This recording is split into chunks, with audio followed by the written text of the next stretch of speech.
ലഹരിക്കെതിരായ പോരാട്ടം ഒറ്റക്കെട്ടായി നടത്തണമെന്ന് സ്പീക്കർ എൻ ഷംസീർ. ലഹരി ഉപയോഗിക്കുന്നവരെ ഒറ്റപ്പെടുത്താതെ ലഹരി മുക്തരാക്കി സമൂഹത്തിന്റെ മുഖ്യധാരയിലേക്ക് കൊണ്ടുവരണമെന്നും അദ്ദേഹം പറഞ്ഞു. തലശ്ശേരി ഇല്ലത്തു താഴെ നടന്ന ലഹരിക്കെതിരെ ദൃശ്യവിരുന്ന് ഉദ്ഘാടനം ചെയ്ത് സംസാരിക്കുകയായിരുന്നു അദ്ദേഹം. തലശ്ശേരി വയലളം റീഡേഴ്സ് സെന്ററിന്റെയും KSSPU തിരുവങ്ങാട് യൂണിറ്റിന്റെയും നേതൃത്വത്തിലാണ് ലഹരിക്കെതിരെ ലഹരി ദൃശ്യവിരുന്ന് സംഘടിപ്പിച്ചത്. ഏറ്റവും ആഹ്ലാദകരമായ ഒരു നിമിഷമാണ് നമ്മളെല്ലാം അനുഭവിക്കുന്നത്.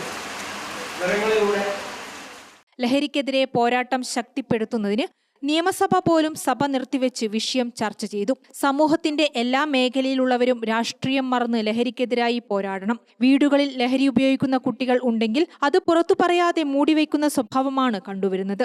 ഇത് ഏറെ അപകടം ചെയ്യുമെന്നും സ്പീക്കർ എൻ ഷംസീർ പറഞ്ഞു. വെറും റെയ്ഡ് കൊണ്ട് മാത്രം പരിഹരിക്കാൻ സാധിക്കുന്നതല്ല ഇത് സമൂഹമാകെ യോജിച്ചാൽ മാത്രമേ പരിഹരിക്കാൻ സാധിക്കൂ. അതിൽ ശ്രദ്ധിക്കേണ്ട ഒരു കാര്യം, നമുക്ക് ഓരോരുത്തർക്കും ഉത്തരവാദിത്തമുണ്ട്. നമ്മുടെ കുട്ടികൾ പെട്ടുപോയേക്കാം. നമ്മുടെ വീട്ടിലെ കുട്ടികൾ അങ്ങനെ പെട്ടുപോകുന്ന സാഹചര്യം ഉണ്ടാകുമ്പം പൊത്തിവെച്ചുകൊണ്ട് കാര്യമില്ല. നമ്മുടെ സ്വഭാവം പൊത്തിവെക്കും. അയ്യോ, ആരും അറിയണ്ട, നാട്ടുകാർ അറിയണ്ട. ഇതാരോടെങ്കിലും നമ്മൾ പറയണം. ആരോടെങ്കിലും പറഞ്ഞാൽ മാത്രമേ ഇതിന് പരിഹാരം ഉണ്ടാകൂ. സമൂഹത്തിൽ ബാധിക്കുന്ന തിന്മ നമ്മളെയും ബാധിച്ചേക്കാം.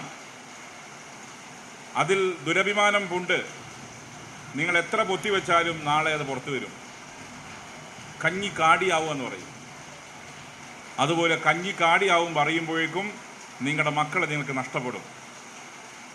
ഏതെങ്കിലും തരത്തിൽ നമ്മുടെ സമൂഹത്തിൽ കുട്ടികൾ ഇത്തരം പ്രവർത്തനങ്ങൾ അടിമപ്പെട്ടു പോയാൽ അവരെ നമുക്കെല്ലാം ചേർന്ന് ജീവിതത്തിലേക്ക് തിരിച്ചു കൊണ്ടുവരാൻ സാധിക്കണമെന്നുള്ളതാണ്. കുട്ടികളെ വിനോദങ്ങളിലും വരകളിലും വരികളിലും നയിക്കുന്ന വർണ്ണലഹരി പരിപാടിയുടെ ഭാഗമായി സ്പോർട്സ് ഫെസ്റ്റും സംഘടിപ്പിച്ചിരുന്നു. KK സനിൽകുമാർ അധ്യക്ഷനായി.